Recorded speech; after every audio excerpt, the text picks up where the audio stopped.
آپ کے خاندان کے لوگ، آپ کے معاشرے، آپ کے گاؤں کے لوگ اس نعمت کو دیکھ کر آپ پہ رشک کرتے ہوں.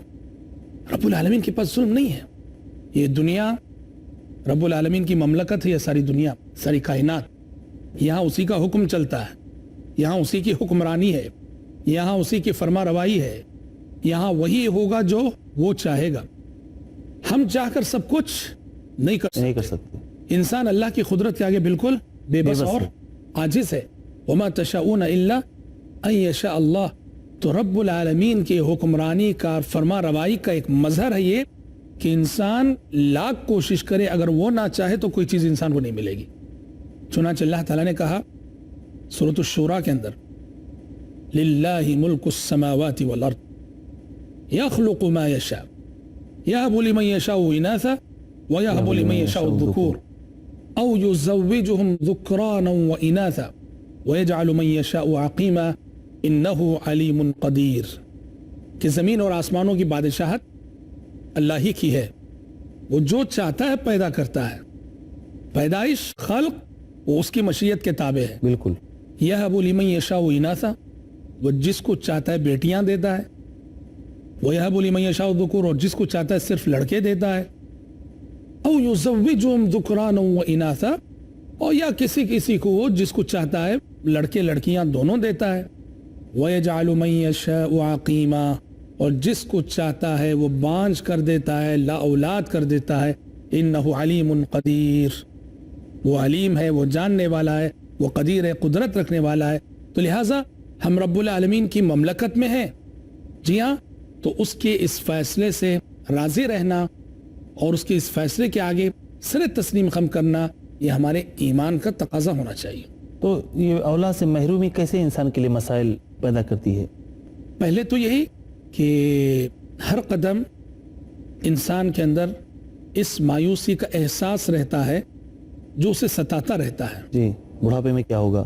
ہاں جی، ہمیشہ ستاتا رہتا ہے یہ احساس کہ اولاد کی نعمت سے میں محروم ہوں. اولاد کی تمنا، اولاد کی خواہش ہر انسان کے دل میں ہوتی ہے. جی بالکل. شادی کے بعد اگر اولاد نہیں ہوتی ہے تو زندگی میں 24 گھنٹے حالت بیداری، حالت نیند، ہر قدم یہ احساس انسان کو پریشان کر رہا ہوتا ہے، مجھے اولاد نہیں. اور میں آپ کو بتا دوں، اگر کوئی اس احساس میں، اس رنج میں مبتلا ہے تو یہ بھی بتا دوں، یہ احساس آخرت کے اعتبار سے آپ کے لیے باعث اجر و ثواب ہوگا. کیوں؟ پہلے نبی فرما دیں، مومن کو جو بھی اس دنیا میں رنج، غم جو بھی لاحق ہوتا ہے، اس پر اس کے گناہ معاف ہوتے ہیں، اس کا اجر و ثواب بڑھتا ہے. سبحان اللہ. جی ہاں بالکل. ایک تو یہ، اور دوسرا مسئلہ یہ ہے، یہ چیز جو مسئلہ بنتی ہے وہ اس حیثیت سے لوگوں کے تبصرے، لوگوں کے تانے، لوگوں کی تنقیدیں، یہ بہت بڑا مسئلہ. جو بھی آتا ہے پوچھ، ابھی بچے نہیں ہوئے کیا، ابھی بچے نہیں ہوئے کیا، ابھی بچے نہیں ہوئے کیا. دیکھیے، لوگوں کے اندر بھی جذبات کا احساس ہونا چاہیے، سامنے والے کے جذبات کا احساس ہو. بھائی آپ کو معلوم ہے کہ انہیں بچے نہیں ہیں، کیوں پوچھتے ہیں آپ ان سے کہ بچے نہیں ہیں کیا؟ جی بالکل. نہ معلوم ہو کر کوئی پوچھے الگ بات، جن کو معلوم رہتا ہے، معلوم رہ کر پوچھتے ہیں، اچھا ابھی بچے نہیں ہیں، ابھی بچے نہیں ہوئے ہیں. یہ جو لوگوں کا پوچھنا، بار بار لوگوں کا سوال کرنا، یہ بہت بڑا مسئلہ پیدا کرتا ہے اس ماں کے لیے جس کی گود ابھی بھری نہیں ہے، اس باپ کے لیے جس کو اللہ نے اولاد نہیں عطا کی ہے.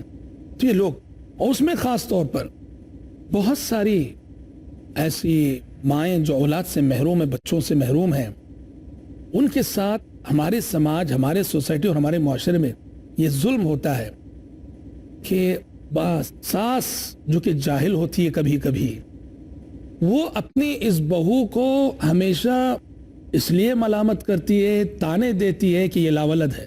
جی، ایسے کہ جیسے بچے پیدا کرنا اس کے کنٹرول میں، اس کے اختیار میں ہو، اور وہ چاہ کر نہیں پیدا کر رہی ہے. واللہ یہ کتنا بڑا ظلم ہے، کتنی بڑی جہالت ہے کہ کسی عورت کی ساس، اس کی نندیں یا اس کی نندیں اس کو اس لیے حقارت کی نظروں سے دیکھتے ہیں، کمتر سمجھتے ہیں، تنقیدیں کرتے ہیں کہ اس کو بچے نہیں ہو رہے ہیں. بعض دفعہ تو شیخ منحوس تک سمجھ لیا جاتا ہے ایسی عورتوں کو. انا للہ و انا الیہ راجعون. یہ بہت بڑی بے دینی ہے، یہ بے دینی ہے، بد اعتقادی ہے. نعوذ باللہ، بد اعتقادی کہوں گا میں اس کو. جی بالکل. نعوذ باللہ. وہ تو رب العالمین کا اختیار ہے، رب العالمین کی مشیت ہے، رب العالمین کا فیصلہ ہے. اس کی بنیاد پر اس کو حقارت کی نظروں سے دیکھنا، اس کو کمتر سمجھنا، باعث نحوست سمجھنا اور اس کو ہمیشہ ٹارچر کرتے رہنا، یہ بہت بڑا ظلم ہے۔ یاد رہے ایسی نندیں بھی اور ایسی ساس بھی عند اللہ بہت ذمہ دار ہے اور بہت جواب دہ ہے، جو محض اس بنیاد پہ جو کسی دلہن کو، کسی لڑکی کو اور کسی بہو کو ستاتے ہیں کہ اس کی گود کیوں نہیں بھر رہی ہے۔ بے شک۔ تو اولاد سے محرومی کا علاج کیا ممکن ہے؟ اولاد سے محرومی کا علاج کیا ممکن ہے؟ دیکھیے، ایک ہوتا ہے کہ اولاد سے جو محرومی ہے اس کا کوئی طبی سبب ہو، میڈیکل ریزن ہو اس کا۔ جی ہاں، اگر واقعتاً اس کا کوئی طبی سبب ہے کہ انسان کے اندر کمزوری ہے جس کا علاج ممکن ہے، تو بالکل اس کا علاج کرانا چاہیے۔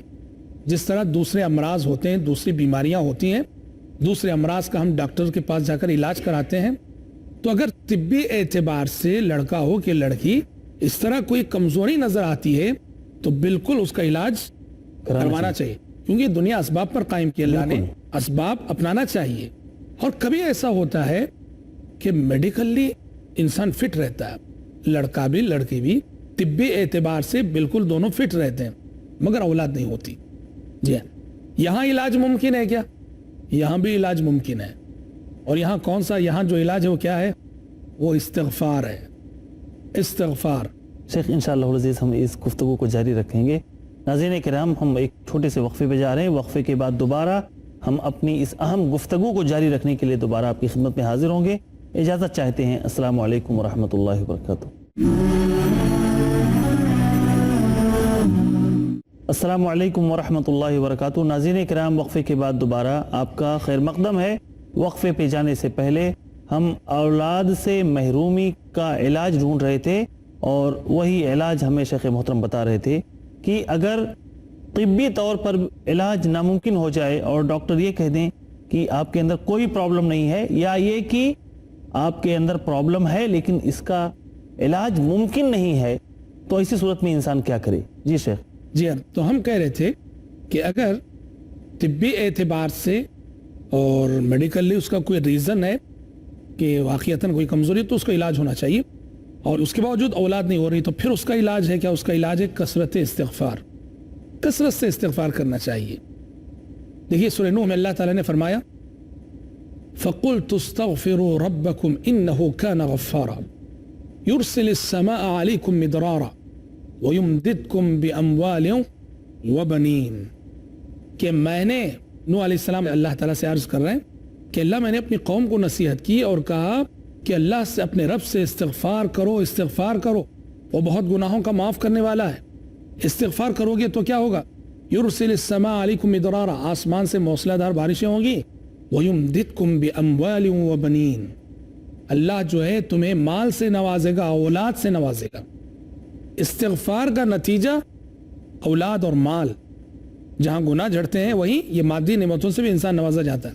تو معلوم ہوا کہ انسان کثرت سے استغفار کرتا رہے، استغفر اللہ پڑھتا رہے، اللہم اغفر لی، اللہم اغفر لی پڑھتا رہے، اور یہ ہر دن کا مشغلہ ہو اور ہمیشہ کا مشغلہ ہو، اس کا کوئی ٹائم ٹیبل نہیں، اس کا کوئی وقت نہیں، سینکڑوں بار پڑھے، ہزاروں بار پڑھے، کثرت سے استغفار، یہ اس کا جو ہے حل ہے۔ مشہور ہے کہ شیخ بن باز رحمۃ اللہ علیہ کے پاس ایک شخص آیا اور آ کر اس نے کہا کہ شیخ شادی ہوئے 7 سال ہو گئے جی، اور آج تک مجھے اولاد نہیں ہے۔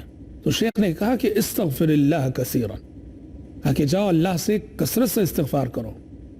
تو کہتے ہیں دوسرے سال آیا، کہا کہ شیخ اللہ کا شکر ہے اولاد ہو گئی۔ سبحان اللہ۔ ہاں جی، دیکھیے یقین ہو انسان کے دل میں، یقین ہو، اور یقین کے ساتھ جو ہے اللہ تبارک و تعالیٰ سے وہ مانگے، رب العالمین دعائیں قبول کرتا ہے۔ تو شیخ، انبیاء اور رسول کی زندگیوں سے ایسے لوگوں کے لیے کیا پیغام ہے جو اولاد سے محروم ہیں؟ جو لوگ اولاد سے محروم ہیں، اللہ تعالیٰ نے اپنے جلیل القدر بندے انبیاء اور رسول علیہم السلام کی زندگیوں میں ان کے لیے بڑا پیغام رکھا ہے۔ آپ جانتے ہیں کہ اللہ تعالیٰ نے پیغمبروں کو بھی بہت ساری آزمائشوں سے گزارا، بلکہ سب سے بڑے امتحانات تو انہی کی زندگی میں آئے، بالکل سب سے بڑی آزمائشیں انہی کی زندگی میں آئیں، اور پیغمبروں کو جن آزمائشوں میں مبتلا کیا گیا اس میں سے ایک اولاد سے محرومی بھی۔ اللہ اکبر۔ سوچ لیجئے وہ لوگ جو اولاد سے محروم ہیں، انبیاء و رسول علیہم السلام، اللہ نے اپنے بندوں کو، اپنے شہید بندوں کو اولاد سے محروم کر کے آزمایا۔ سبحان اللہ. ہمارے سامنے سب سے پہلے حضرت ابراہیم علیہ السلام کا اسوہ ہے. ابراہیم علیہ السلام مدت تک انہیں اولاد نہ ہوئی، تڑپتے رہے، متمنی رہے، آرزومند رہے، اور ابراہیم علیہ السلام کو اولاد نہ ہوئی حضرت سارہ سے. وہ جو بتایا جاتا ہے کہ حضرت ہاجرہ کو حضرت سارہ نے ابراہیم علیہ السلام کو جو گفٹ کیا وہ اسی لیے کہ میرے بطن سے تو آپ کو اولاد نہیں ہو رہی ہے، میرے بطن سے تو آپ کو اولاد نہیں ہو رہی ہے، تو ہو سکتا ہے اللہ تعالیٰ ان کے ذریعے سے آپ کو اولاد دے دے. تو حضرت سارہ بانجھ رہیں، بانجھ تھیں وہ، اور حضرت ابراہیم علیہ السلام کو ان سے اولاد کی طلب رہی، یہاں تک کہ اللہ تعالیٰ نے کافی آزمانے کے بعد جب ابراہیم علیہ السلام مایوس نہ ہوئے، امید لگائے رہے. دیکھو رب العالمین نوازتا ہے مگر آزمانے کے بعد، امتحان لینے کے بعد. تو بڑھاپے میں اللہ تعالیٰ نے ابراہیم علیہ السلام کو حضرت سارہ کے بطن سے اولاد عطا کی، اسحاق علیہ السلام. وہ سورہ ہود کے اندر اللہ تعالیٰ نے نقشہ کھینچا، کہا کہ جب فرشتے ابراہیم علیہ السلام کے پاس اولاد کی بشارت لے کر گئے، تفصیلات ہیں وہ، اور جب اولاد کی بشارت سنائی کہ ہم اولاد کی بشارت دینے کے لیے آئے ہیں کہ اب تمہیں اولاد ہونے والی ہے، تو حضرت سارہ جو کھڑی ہوئی تھی ہنس پڑی سن کر. وَامْرَأَتُهُ قَائِمَةٌ فَضَحِكَتْ کہ اولاد کی بات سن کر حضرت سارہ ہنس پڑی. اس بڑھاپے میں مجھ بانجھ عورت کو کہاں سے اولاد ہوگی؟ فرشتوں نے کہا قَالُوا أَتَعْجَبِينَ مِنْ أَمْرِ اللَّهِ رَحْمَةُ اللَّهِ وَبَرَكَاتُهُ عَلَيْكُمْ أَهْلَ الْبَيْتِ. اللہ اکبر. کہا کہ اللہ کے لیے کیا مشکل ہے، یہ اللہ تبارک و تعالیٰ کا حکم ہے، یہ اس کی کار فرمائی ہے، یہ تم پر اللہ کی رحمتیں ہیں، اس کی برکتیں ہیں نبی کے گھر والوں. تو اللہ تعالیٰ نے حضرت سارہ کی گود بھری بڑھاپے میں، سبحان اللہ، جبکہ بظاہر اولاد کے سارے امکانات ختم ہو گئے تھے، ختم ہو چکے تھے، اللہ نے ان کی گود بھری بڑھاپے میں.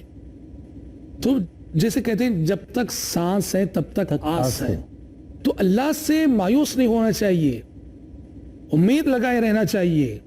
دیکھیے ایسا ہوا ہے اور ہوتا ہے، اور ہم نے دیکھا بھی ہے کہ شادی کے 10 سال بعد کسی کو اولاد ہو رہی ہے، کوئی ایسے بھی ہیں شادی کے 15 سال بعد اولاد ہو رہی ہے. تو دیکھیے مایوسی کی بات نہیں، مایوس نہیں ہونا چاہیے. اللہ رب العالمین جب اپنے پیغمبروں کو کافی آزما کر بڑھاپے میں اولاد دے رہا جی. اور ایسا ہی واقعہ اور ایسا ہی نمونہ زکریا علیہ السلام کا. زکریا علیہ السلام بھی اولاد سے محروم تھے. قرآن مجید سورۃ الانبیاء میں ذکر کرتا ہے وَزَكَرِيَّا إِذْ نَادَى رَبَّهُ رَبِّ لَا تَذَرْنِي فَرْدًا وَأَنْتَ خَيْرُ الْوَارِثِينَ.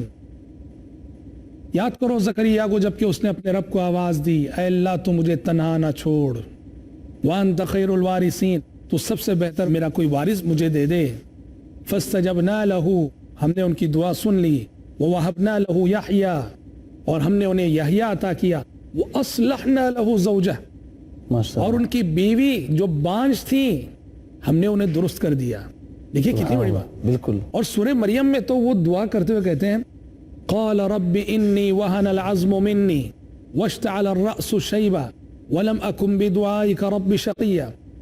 پروردگارا بڑھاپے کی اس انتہا کو پہنچ چکا ہوں کہ ہڈیاں گل چکی ہیں، سارے سر کے بال سفید ہو چکے ہیں، مگر ابھی بھی میں تیرے در سے مایوس نہیں ہوں، مجھے امید ہے کہ تو مجھے اولاد دے گا. سبحان اللہ. جب انسان ایسے ایمان کا مظاہرہ کرے نا، اللہ اکبر. تو جب فرشتوں نے انہیں بشارت دی اولاد ہونے والی ہے تو وہ خود تعجب سے کہنے لگے انا یکون لی غلام وکانت امراتی عاقرا وقد بلغت من الکبر عتیا.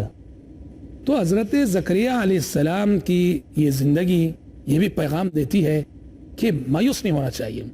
اور ہماری وہ مائیں، وہ بہنیں جو اولاد کی نعمت سے محروم ہیں، ان کے لیے سب سے زیادہ باعث اطمینان یہ بات ہوگی کہ غور کرو کہ آپ ہی نہیں، آپ سے پہلے ام المومنین عائشہ صدیقہ رضی اللہ عنہا کو بھی تو اللہ نے اولاد نہیں دی.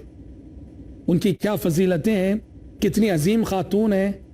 اور صرف ام المومنین عائشہ صدیقہ رضی اللہ عنہا ہی نہیں، حضرت ختیجہ کے علاوہ جتنی امہات المومنین تھیں سوائے ماریہ قبطیہ کے، اللہ تعالیٰ نے ان کو نبی کریم صلی اللہ علیہ وسلم سے کوئی اولاد نہیں عطا کی. تو شیخ وہ لوگ جو جزوی طور پر اولاد سے محروم ہیں، ان لوگوں کے لیے کوئی نصیحت آپ کی طرف سے؟ ہاں، جزوی طور پر اولاد سے محرومی کا مطلب یہ ہے کہ ایک شخص کو صرف لڑکے ہی لڑکے ہو رہے ہیں، اسے لڑکی کی بھی خواہش ہے اور لڑکی نہیں پیدا ہو رہی ہے، یا ایک شخص کو صرف لڑکیاں ہی لڑکیاں پیدا ہو رہی ہیں اور اسے لڑکے کی خواہش ہے، لڑکا پیدا نہیں ہو رہا ہے، یہ جزوی محرومی۔ جی ہاں بالکل۔ یہاں ہم سب سے پہلے بات بتا دیں کہ بعض شوہر ہیں ظالم قسم کے جو اپنی بیوی کو اس لیے ڈانٹنے غصہ کرتے ہیں کہ صرف اسے بچیاں پیدا ہو رہی ہیں۔ یہ ظلم کی انتہا ہے، بہت بڑی جہالت ہے، اللہ کے پاس جواب دیں ایسے شوہر۔ بالکل یہ اس کے اختیار کی چیز ہے گا، یہ تو رب العالمین کی مشیت ہے۔